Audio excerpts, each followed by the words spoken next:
Bonjour à tous, bonjour à toutes. Soyez les bienvenus ce matin ici au Birkenhof. Et je vais commencer par lire un verset. C'est Jésus qui parle et qui dit dans Jean 14, 27, « Je pars, mais je vous laisse la paix. C'est ma paix que je vous donne. Je ne vous la donne pas comme le monde la donne. C'est pourquoi ne soyez pas troublés et n'ayez aucune crainte en votre cœur. » C'est par ce verset que je souhaite débuter ce culte spécial, puisque c'est le culte, le dimanche pour la paix. Et donc nous avons repris partiellement le contenu de la commission de réflexion pour la paix pour élaborer ce culte. Vous allez bien ce matin ? Alors, du chaos jaillit la lumière. La terre était informe et vide. Les ténèbres couvraient l'abîme. Et l'Esprit de Dieu planait au-dessus des eaux. Et Dieu dit alors que la lumière soit, et la lumière fut. C'est dans Genèse 1, versets 2 à 3, que je vous souhaite une cordiale bienvenue, que vous puissiez vous sentir accueillis et en paix dans ce lieu. Je vais prier. Oui Seigneur, ta lumière est notre vie aujourd'hui encore. Donne-nous de l'apercevoir, de la recevoir, de la recueillir, même en petit éclat, qu'elle nous soit comme une clarté qui en nous se lève et repousse nos obscurités. Amen. La plupart des chants poignants que nous aimons ont été écrits par des auteurs éprouvant des temps d'obscurité et de souffrance intense. De ces événements douloureux sont nées des paroles de cantiques puissants comme « Entre tes mains j'abandonne, grâce infinie », etc. Jésus lui-même endura un temps d'agonie jusqu'à transpirer des grumeaux de sang. Il vécut des temps de profonde tristesse et d'angoisse. À Gethsémane, nom signifiant le pressoir à huile, c'est dans ce lieu pressé par l'épreuve et l'appel de la croix qu'il prit la pleine décision d'accomplir non pas sa volonté, mais celle de son Père. Dans la nuit, seul, dans son chaos, la naissance de la lumière prit place pour jaillir sur tous les hommes. Alors chantons cette lumière.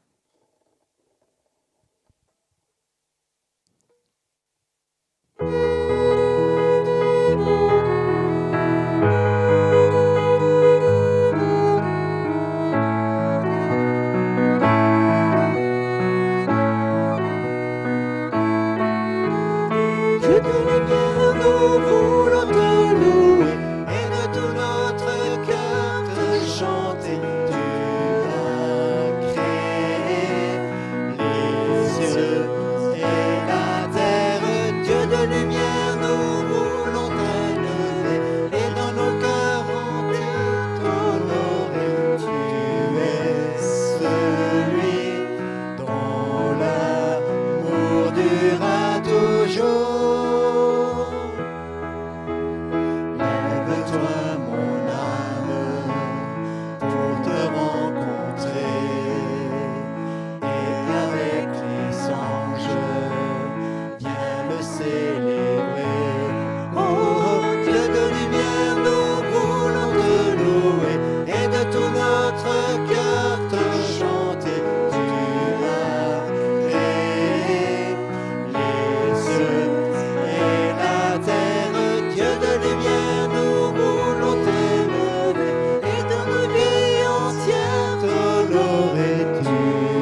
je vois tant de beauté que mon cœur ému t'adore. Je sais que ma vie est en toi.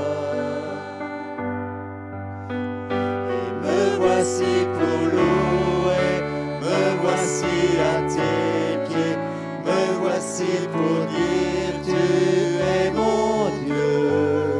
Car tout en toi est beauté, tout en toi est grande, tout en toi est merveilleux pour moi. Éternel, élevé au-dessus de tout, ta gloire resplendit dans le ciel. Tu es venu humblement sur cette terre, tu t'es donné par amour. Et me voici pour louer, me voici à tes pieds, me voici pour dire tu es mon Dieu. Car tout en toi est beauté, tout en toi est grande, tout en toi est merveilleux pour moi. Me voici pour louer, me voici pour te imaginer le prix payé pour imaginer le prix payé pour mon péché.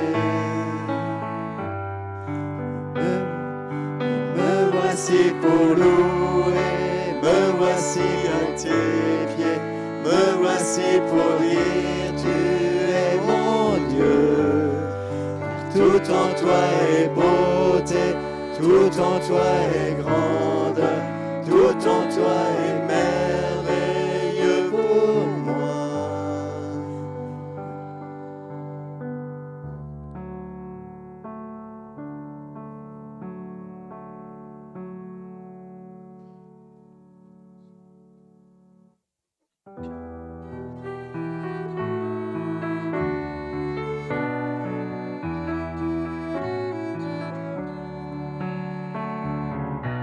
Et de la poussière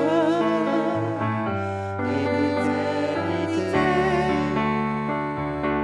j'ai vu la lumière et la racheté, et le cœur vide de la liberté. J'ai suivi ce guide.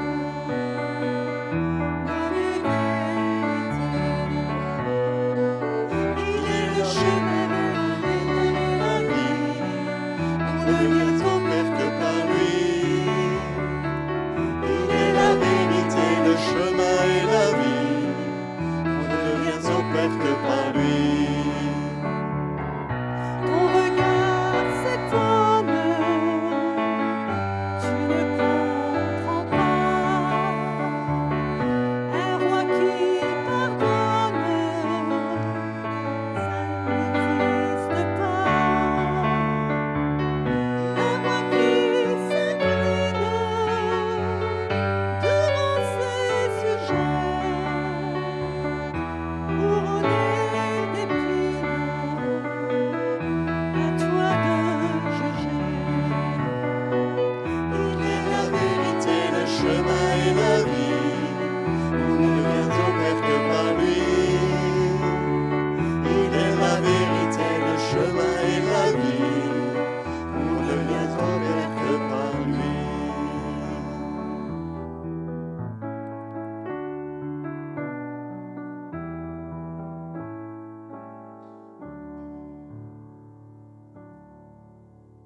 Jésus accepte tout par amour et obéissance envers son Père. Malgré les pires souffrances physiques, il n'exprime aucune plainte, aucune révolte. Toute l'attitude de Jésus témoigne de la paix qu'il habite.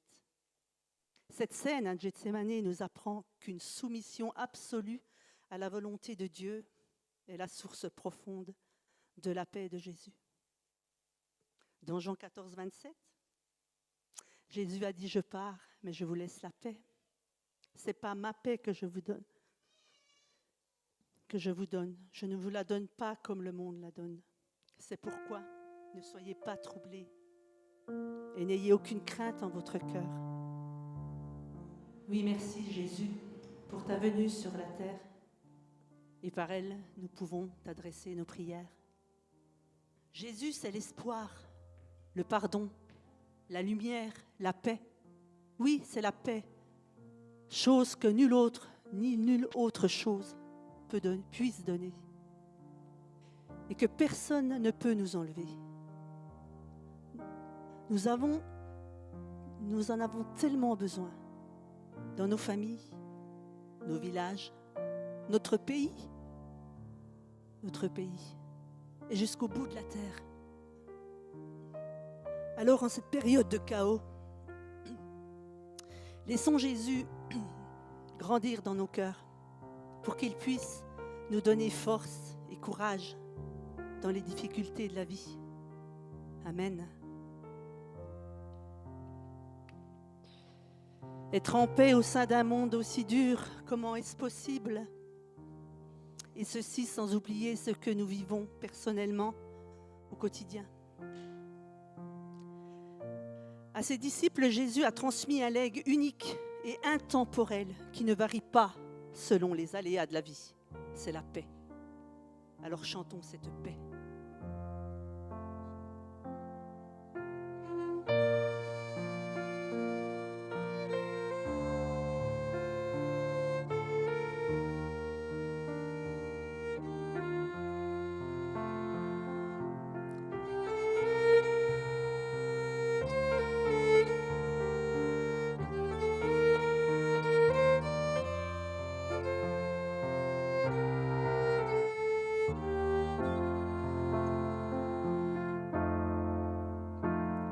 Comme l'eau d'un ruisseau, ta présence coule en moi. Comme un torrent d'eau, ta paix remplit mon cœur. Ta confiance m'inonde, ta présence me remplit. Ton esprit est là, je n'en doute pas. Me laissant bercer par tes vagues d'amour, je suis emporté dans ton courant. Je viens vers toi, mon Père. Je viens vers toi, Papa. Tel que je suis, je viens vers toi pour me blottir dans tes bras d'amour, tes bras d'amour. Comme l'eau d'un ruisseau, ta présence coule en moi.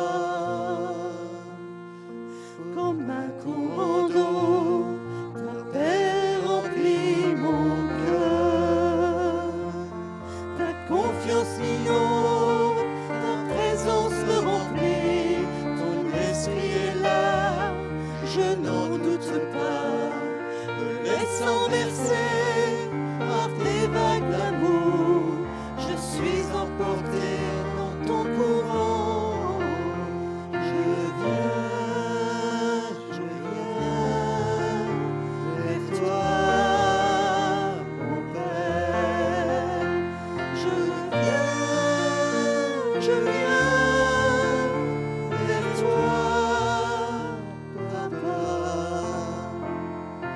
Tel que je suis, je viens vers toi pour me blottir dans tes bras d'amour, tes bras d'amour. Comme l'eau d'un ruisseau.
Oui, je crie vers toi,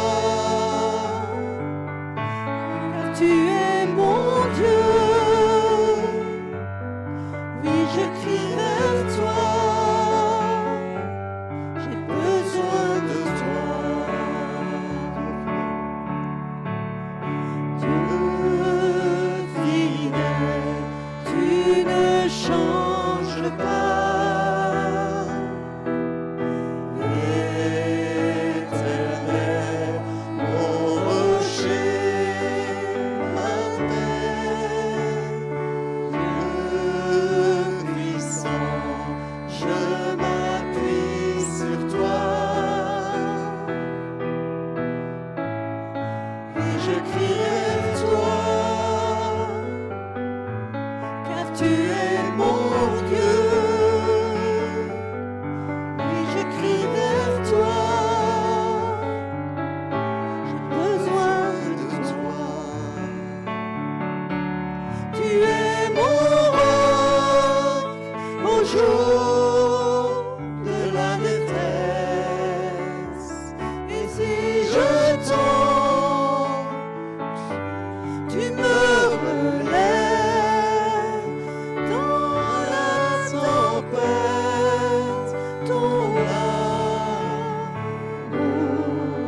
me ramène au bord. Tu es mon seul espoir, Seigneur. Dieu fidèle, tu ne changes pas. Éternel, mon rocher, ma paix. Dieu puissant, je m'appuie sur toi.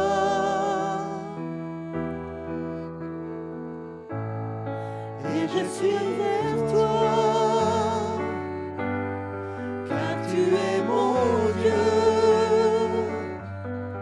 Oui, je crie vers toi, j'ai besoin de toi.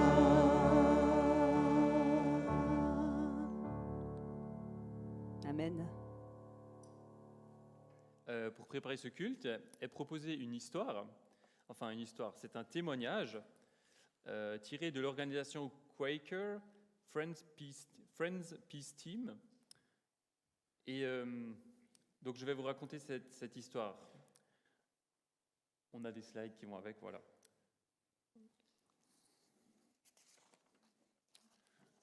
Je vivais en Tchétchénie dans un bâtiment qui avait été une école maternelle, près du village de Samashki, le long de la région touristique de Cernovodsk.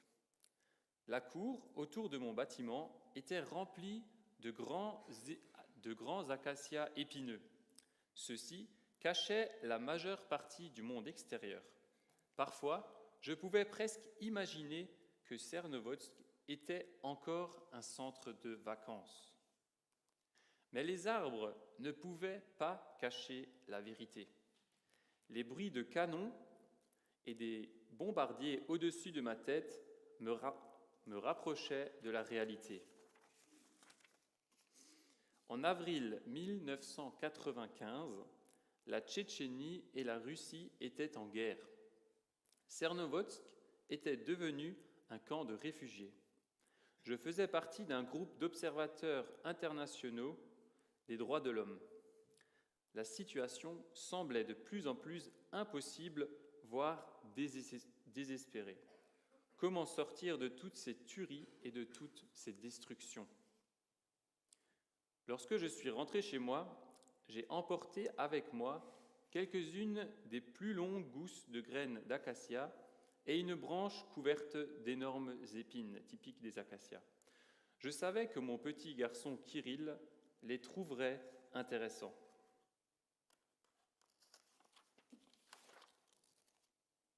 Effectivement, il a planté plusieurs graines dans un pot.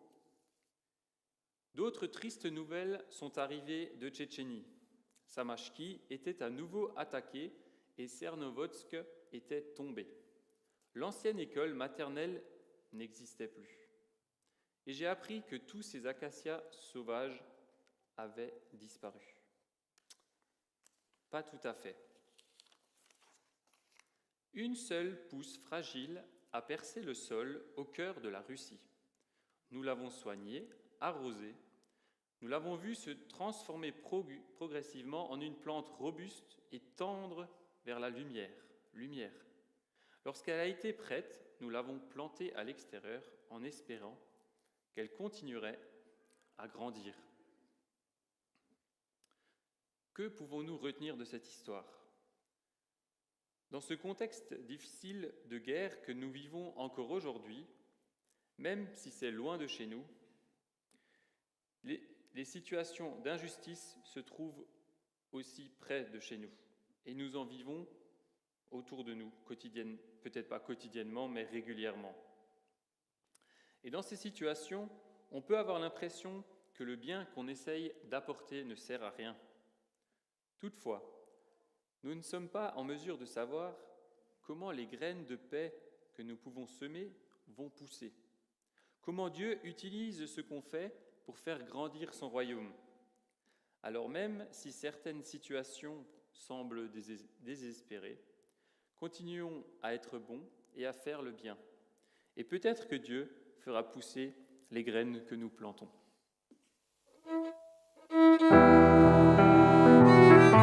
Pouvez vous lever pour ce chant, s'il vous plaît. Vous pouvez.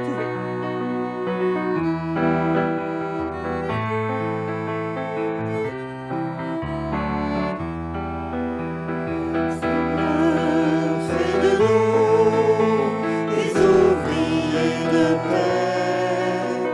Seigneur, fais de nous des bâtisseurs d'amour.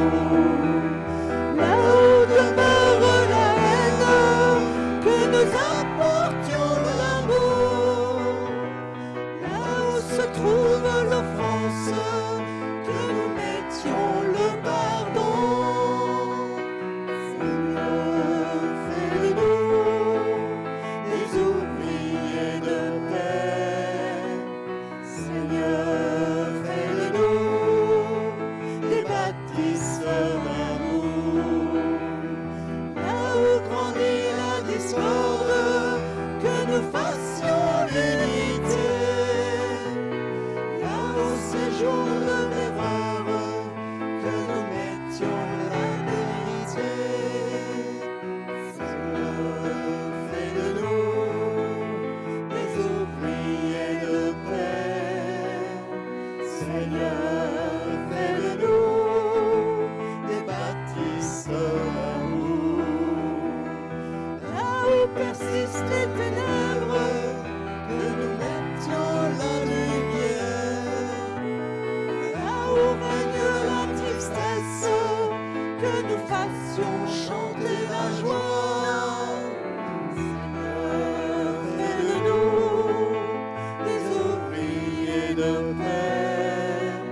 Seigneur, fais de nous des bâtisseurs d'amour.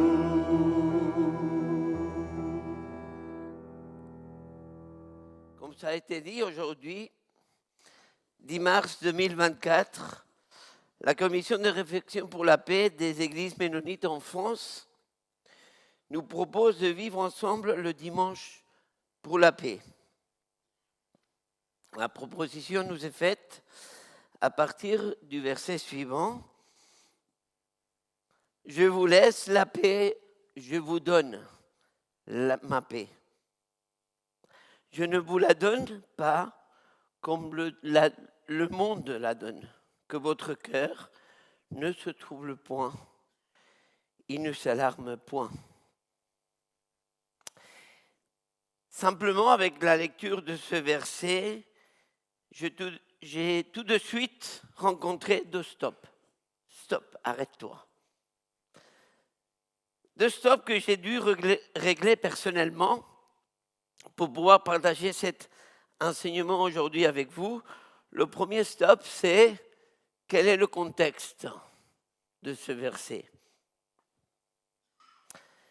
Pour pour ceux qui commencent à connaître, c'est qu'il faut savoir ce que j'ai du mal à prêcher sur un seul verset sans connaître son contexte qui va donner tous les sens au verset. Et le deuxième stop, c'était plus dur, c'était une question que personnellement m'a touché profondément. Est-ce que moi-même, je suis en paix pour pouvoir parler de la paix?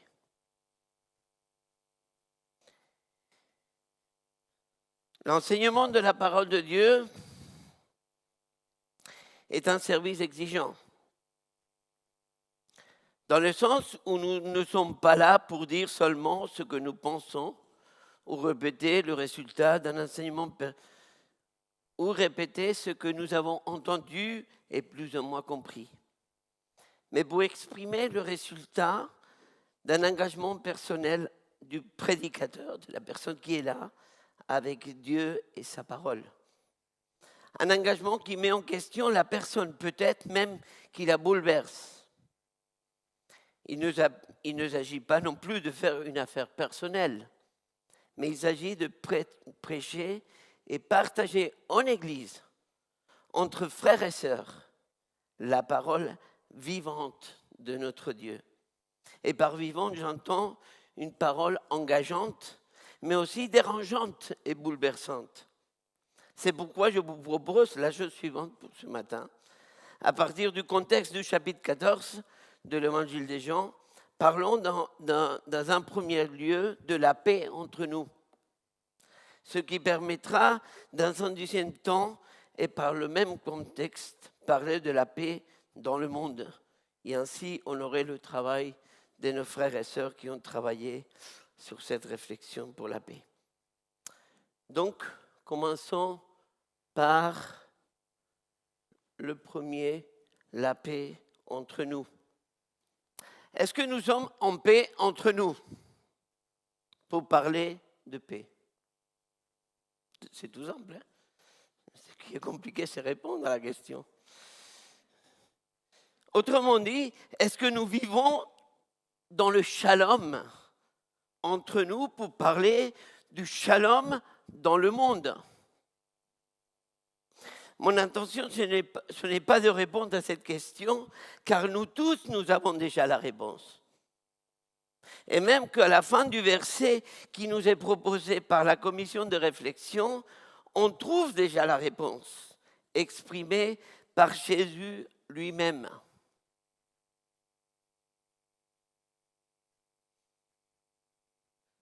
Que votre cœur ne se trouble point, il ne s'alarme point. D'autres traductions bibliques parlent de cœur craintif, inquiet, effrayé. Si Jésus donne la paix, le shalom, c'est pour éviter que le cœur qui lui appartienne soit ballotté par toutes ces émotions qui empêcheront de vivre le shalom entre nous. À la lumière de la parole de Dieu, nous ne pouvons pas continuer à nous contenter d'un genre de paix qui peut être visible, par exemple, par les silences. Pendant qu'on ne dira rien, tout va bien. Qu'est-ce qui nous empêche de vivre le shalom entre nous? Qu'est-ce qui nous trouble? Sur quoi est fondée notre crainte et notre peur? En fait, pourquoi Jésus finit le verset 27 en parlant de ces émotions, des émotions pareilles au passage? Vous savez comment commence le premier verset du chapitre 14 de l'Évangile de Jean? Jésus dit que votre cœur ne se trouble pas. Ayez foi en Dieu, ayez aussi foi en moi. Il y a quand même une insistance sur certaines émotions qui peuvent nous empêcher de vivre notre identité en Christ, notre identité d'enfant de Dieu, notre identité de corps de Christ. Et pourquoi cette insistance? C'est le contexte du chapitre 14 qui répondra à cette question.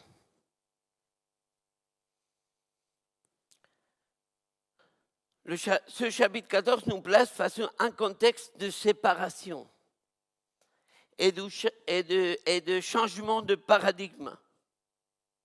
Ce n'est pas un contexte éloigné de nous, car probablement nous avons déjà fait cette expérience de la séparation avec un être cher. Cela nous bouleverse, nous inquiète et nous trouble. Chapitre 14 de l'Évangile de Jean, les disciples et Jésus parlent parce que Jésus doit partir.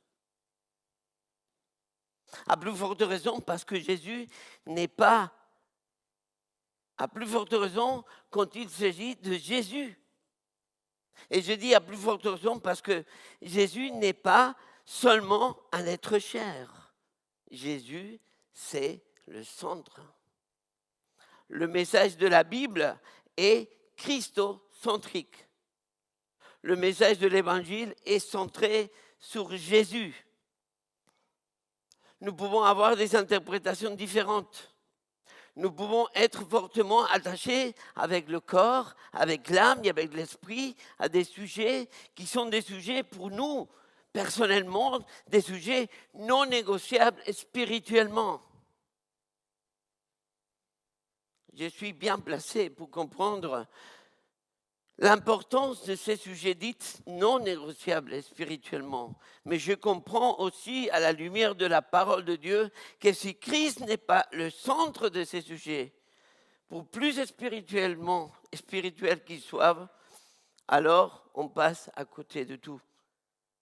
Je ne pense pas que soit le travail du pasteur ou des anciens d'évaluer si Jésus est au centre de chaque sujet qui est traité dans l'Église. Je ne le pense pas parce que c'est Jésus lui-même qui donne le moyen d'évaluer ceci. Je vous laisse la paix, le shalom. Je vous laisse mon shalom. Dans le contexte de séparation, et pour que celle-ci ne soit pas la fin de la relation entre Jésus et ses disciples, Jésus va leur demander une chose et il va leur donner deux choses. Vous voyez, c'est fort ça. Nous avons un Dieu merveilleux. Il nous donne toujours plus de ce qu'il nous demande. La demande se trouve au verset 15. Si vous m'aimez, gardez mes commandements. Et ça, il va le redire au verset 21, 23 et 26. Il est important de lire ce verset dans son contexte. Au moment de la séparation, ce n'est pas le moment de grands discours, mais plutôt le moment de dire l'essentiel. Le moment de dire ce qui doit rester et pas être oublié. Ce qui est dit, ce qui est posé, c'est une condition. Si vous m'aimez. J'ai vérifié sur 15 traductions différentes de la Bible et tous ont gardé la condition si. Cette condition est centrée sur Jésus. Cette condition consiste à aimer Jésus. Cette condition ne doit pas se lire à moitié. Si vous m'aimez, mais bien sûr qu'on t'aime, Seigneur. Sinon, nous ne serions pas là au culte, à te louer, à te prier, à t'adorer. Il ne s'agit pas de répondre de la sorte. Car cette condition nous dit comment nous devons faire concrètement pour mettre en pratique notre amour envers Jésus. Gardez mes commandements. Qu'est-ce que cela veut dire? Le mot garder, dans l'original grec, véhicule l'idée de saisir avec l'intelligence. Le contexte nous montre que Jésus a posé cette condition à l'ensemble de ses disciples, et pas à chacun d'eux, ou à certains d'entre eux, mais à l'ensemble. Cette condition est posée aujourd'hui à l'Église, au corps de Christ. Pas à chacun ou à ceux qui veulent bien, pour nous faire une idée, et ainsi la défendre face aux autres. Non, cela nous éloigne du shalom. Cette condition nous est donnée pour que l'Église, ensemble, puisse être centrée sur la source du shalom, Jésus-Christ. Saisissez avec l'intelligence mes commandements. Et en Jean 7, quelques chapitres en arrière, Jésus dira aux Juifs, Jésus leur répondit, rien de ce que j'enseigne ne vient pas de moi, j'ai tout reçu de celui qui m'a envoyé. Le commandement de Jésus s'appuie sur toute la parole de Dieu qui doit être saisie avec l'intelligence par l'Église. Après cette condition centrée sur Jésus, par la mise en pratique de l'amour envers lui, arrive le premier don. Et qu'est-ce qu'il va leur donner? Et moi, je demanderai au Père de vous donner une autre défenseur sur ma cause, afin qu'il reste pour toujours avec vous. C'est l'Esprit de vérité, celui que le monde est incapable de recevoir parce qu'il ne le voit pas, il ne le connaît pas. Tout d'abord, je tiens à dire que nous ne pouvons pas comprendre la première condition comme une condition à accomplir pour obtenir le premier don. Nous ne pouvons pas le comprendre ainsi, au moins à cause de deux principes bibliques. Le premier, le principe de la grâce. Tout est grâce.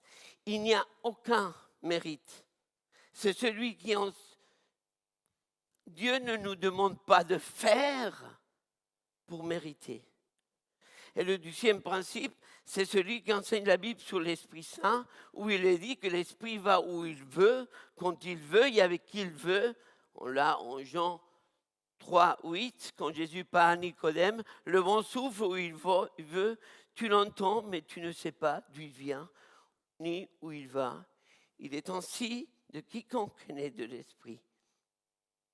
Ensuite, ce premier don est totalement centré sur Jésus. C'est l'esprit de vérité.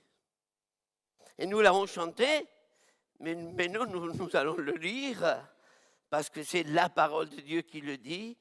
Jésus dira au verset 6, je suis allé trop vite, en appuyant ça, voilà. Jésus lui dit, je suis le chemin, la vérité et la vie. Est-ce qu'il s'agirait de deux vérités différentes, celle de Jésus et la vérité du Saint-Esprit? Non. Il y a une seule vérité, Jésus, qui demandera au Père de nous envoyer l'Esprit de vérité, c'est-à-dire son Esprit. Cela est renforcé par une autre insistance, tout d'abord au verset 26. Voilà, mais le consolateur, l'Esprit Saint, que le Père enverra en mon nom, vous enseignera, toutes choses, et vous rappellera tout ce que je vous ai dit. Il ne nous demande pas de faire, mais il nous donne le moyen de le faire. C'est excellent. L'Esprit rappelle les paroles, les commandements que Jésus demande à ses disciples et à l'Église aujourd'hui de saisir avec l'intelligence pour exprimer notre amour envers lui et saisir ainsi le shalom. Le jour de la Pentecôte sont arrivées beaucoup de manifestations que nous connaissons et nous pouvons lire en Acte 2. Mais ce qui est arrivé aussi, c'est l'accomplissement parfait de ce verset 26. Ce verset 26, ces paroles de Jésus se sont accomplies dans le discours de Pierre, versets 14 au 36 du chapitre 2 des Actes, où l'Esprit rappelle à Pierre un message totalement centré en Jésus-Christ. Cela est aussi appuyé au verset 23, Jésus lui répondit, si quelqu'un m'aime, et il gardera ma parole, et mon Père l'aimera, nous viendrons à lui, écoutez bien, nous viendrons à lui, et nous ferons notre demeure chez lui. J'ai dit, ah stop. Ah non, il y a beaucoup de stops là, donc j'ai préparé cette prédication. Je ne sais pas si vous saisissez ou vous voyez la complexité qui est demandée pour comprendre chaque verset quand ils sont sortis de ce contexte. Quand je prends un verset, voilà, c'est ça et pas autre. Non, il ne faut pas faire ça. Mettons les deux versets en parallèle, au verset 16 et 17, afin qu'ils restent pour toujours avec vous, c'est l'esprit de vérité. Et au verset 23, nous, le Père et le Fils, viendront à lui et nous ferons notre demeure chez lui. Alors finalement, qui demeure à nous? Le Père, le Fils ou le Saint-Esprit?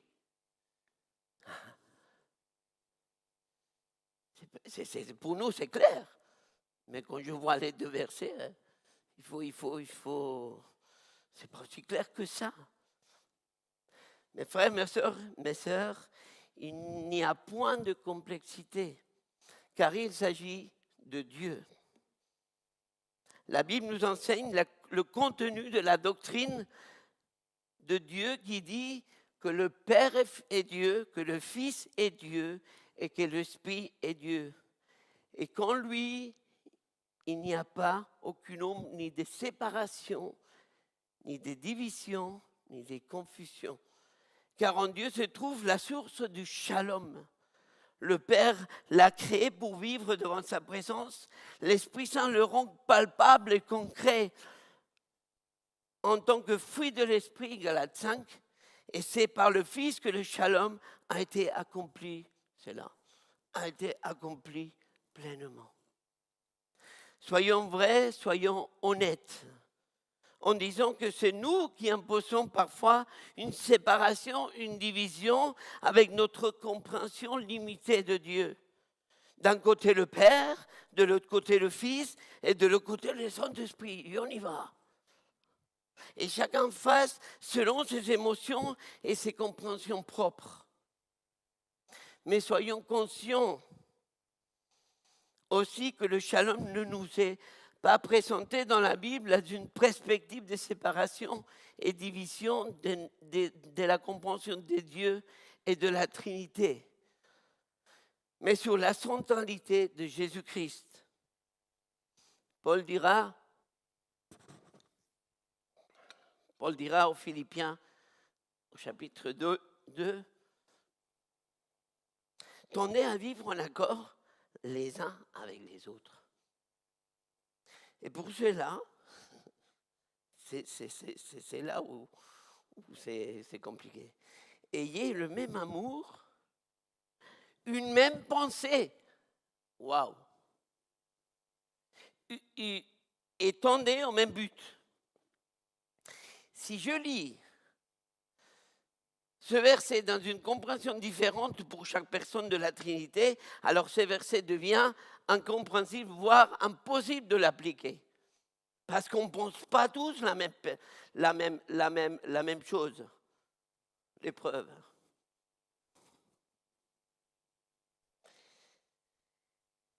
Mais si je lis ce verset sur la perspective de la centralité de Jésus-Christ, ce verset nous amène vers le shalom. Dit ceci, parlons maintenant de la paix dans le monde. Mais pour le faire, je dois ouvrir une parenthèse. Cette prédication, je l'ai finie avant midi, jeudi avant midi. Donc avant le journal de 20h. Voilà, je ne dis plus rien. Le deuxième don que Jésus fait à ses disciples, et bien entendu à l'Église, c'est la paix, le shalom. Une des pistes d'enseignement proposées par la commission de réflexion pour la paix est faite sur la différence entre la paix que le monde donne et la paix que Jésus donne. Je vous laisse la paix, Je vous donne ma paix, je ne vous la donne pas comme le monde la donne. La paix que donne le monde, c'est la Pax Latina. Cette Pax dite aussi la Pax Romana, qui était une paix imposée par l'ordre romain et assimilée à une sécurité collective et sociale qui cherchait à maintenir l'absence de troubles réels et apparents. Ils étaient là, mais ils étaient freinés par un ordre pacifié et imposé par les plus forts. C'est ainsi qu'est né le proverbe « Si bis pacem parabellum ». Si tu veux la paix, prépare la guerre. Aujourd'hui, on entend qu'il faut s'armer pour défendre les frontières et ainsi assurer le calme et la pax dans le territoire national. L'Église de Jésus-Christ vit dans ce monde, même si elle ne lui appartient pas. L'Église de Jésus-Christ vit dans ces États-nations qui donnent la paix fondée sur la compréhension de la Pax Latina. C'est à l'Église que Jésus a donné le shalom et pas au monde. Nous parlons et cherchons des dons spirituels, même que la parole de Dieu nous appelle à le faire. 1 Corinthiens 12, 31, par exemple, aspirer aux dons les meilleurs. Mais il faut être conscient que quand nous, l'Église, recevons ces dons-là, nous recevons aussi la responsabilité vis-à-vis de nos frères et sœurs et vis-à-vis du monde dans lequel nous vivons. Dans le contexte du chapitre 14 de Jean, nous avons vu que Jésus fait de dons à l'Église l'Esprit Saint et le Shalom. Je ne crois pas, vraiment, je ne crois pas que Jésus les a donnés à l'Église en disant « Allez-y, servez-vous. Prenez ce que vous voulez, ce que vous tient à cœur. » Je crois que Jésus nous fait le don de l'Esprit et du Shalom parce qu'il est impossible d'avoir l'un sans l'autre. Même qu'au moment de notre conversion, nous recevons l'Esprit Saint comme garantie de notre salut, afin qu'il nous rappelle les commandements du Seigneur et beaucoup plus que ça. Mais en même temps, nous recevons le Shalom, qui nous responsabilise et qui nous rend visible, et qui rend visible notre identité en Christ, entre autres.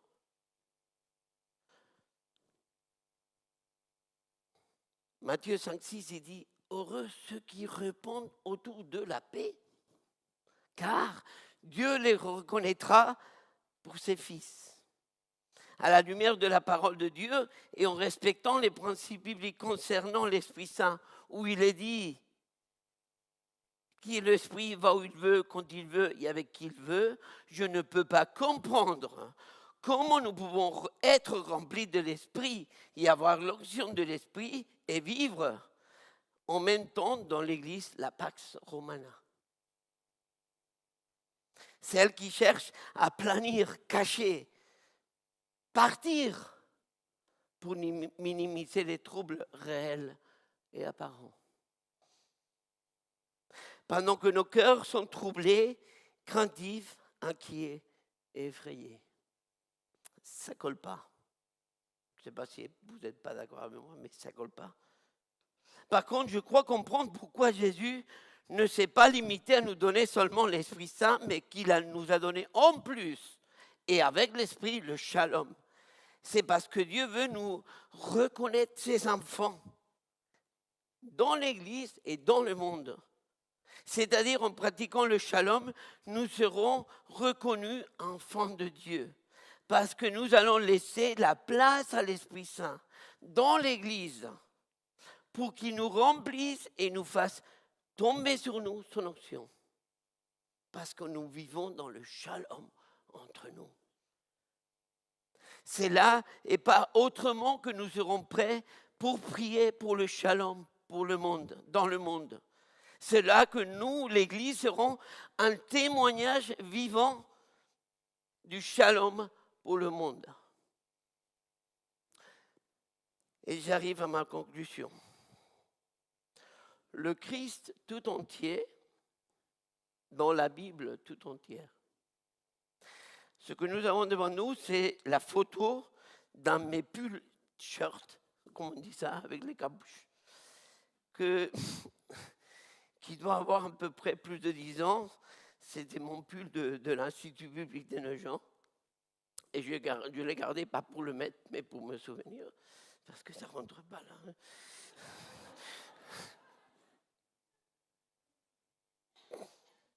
Sur ce pull, il y a cette inscription qui rappelle le message central de la parole de Dieu, Jésus-Christ. En pensant maintenant à Jean, pas ton fils, à Jean de la Bible, à Jean, l'auteur du 4e évangile, l'un des 12 qui a entendu et vu Jésus dire et faire. Jean qui a probablement vu Lazare sortir du tombeau, qui avait vu Jésus marcher sur l'eau. Point suspensif, il a tout vu, il a tout entendu. Je ne peux pas voir ce chapitre 14 comme un enseignement qui aurait oublié la puissance de l'Esprit Saint. Je vois tout le contraire. Le chapitre 14 de l'évangile de Jean nous donne une clé importante et nécessaire pour que la puissance de l'Esprit Saint puisse se manifester au milieu du Birkenhof. C'est avec le shalom donné par Jésus, pratiqué et vécu dans l'Église, que la puissance de l'Esprit Saint pourra être saisie dans l'Église avec le corps, l'âme et l'esprit. Avec le corps, parce que nous serons un témoignage vivant du shalom pour et dans le monde. Et en le vivant entre nous, nous montrerons l'unité en Jésus. Voyez comme il s'aime. Oui, mais oui, on s'aime parce qu'on aime Jésus. Avec l'âme, parce que nos émotions et nos pensées différentes, diverses. Merci Seigneur, parce que tu nous as donné une église pleine de diversité, d'idées différentes, et c'est la richesse de notre église. Mais nos émotions et nos pensées seront prêtes à être au service de l'évangile centré sur la personne de Christ. Avec l'esprit qui sera rempli et loin de la présence de l'Esprit Saint, et ainsi nous vivrons de ses fruits en proclamant le message central de la parole de Dieu, Jésus-Christ. Amen. Je vous invite à la prière, après quoi nous allons passer à une vidéo, musique, chant, que nous allons entendre, 4 minutes et quelques. Et on a le temps, prenons le temps tu le joues? Je ne sais pas, c'est prévu que tu le joues? Alors, c'est Martin qui va le jouer, c'est correct? On est d'accord, ok. Donc, je répète. Je vous invite à la prière, après quoi le groupe de louanges va jouer et chanter un chant. Prenons ce temps, pas pour le chanter, mais pour nous remettre devant la présence de notre Dieu et voir qu'est-ce qu'il a à nous dire. Prions. Seigneur, tu es généreux, mais tu es patient avec nous. Mais tu ne lâches pas l'affaire, Seigneur, parce que tu nous aimes. Seigneur, nous confessons aujourd'hui que nos cœurs sont attristés pour des choses du passé.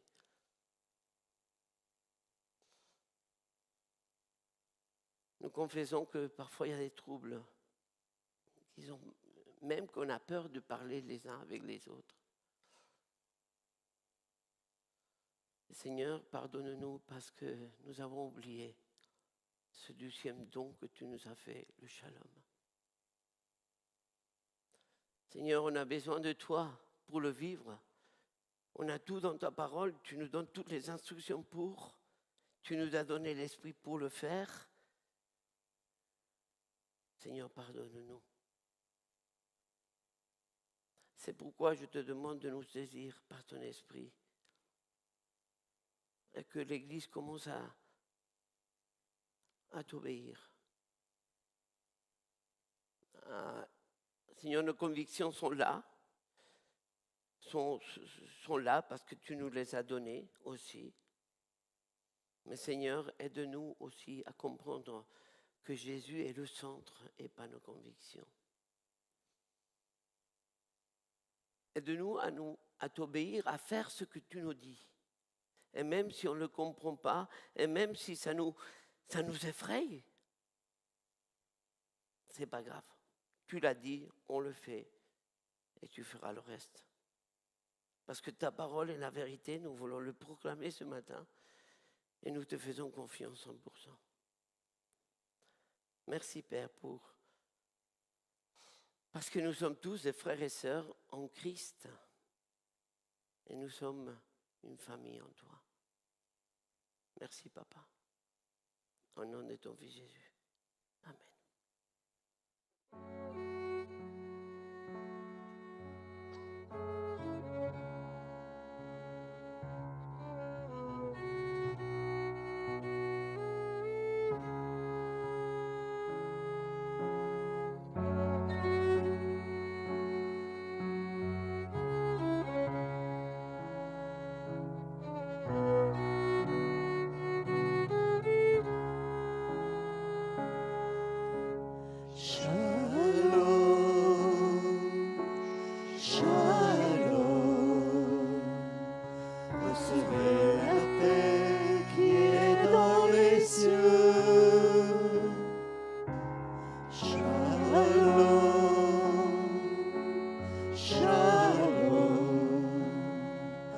Recevez la paix qui est dans les cieux. Adonai Shalom, tu es ici. Adonai Prophet, tu me guéris. Adonai Tzidkenu, tu es notre justice, notre Père qui es aux cieux, que ton nom est merveilleux.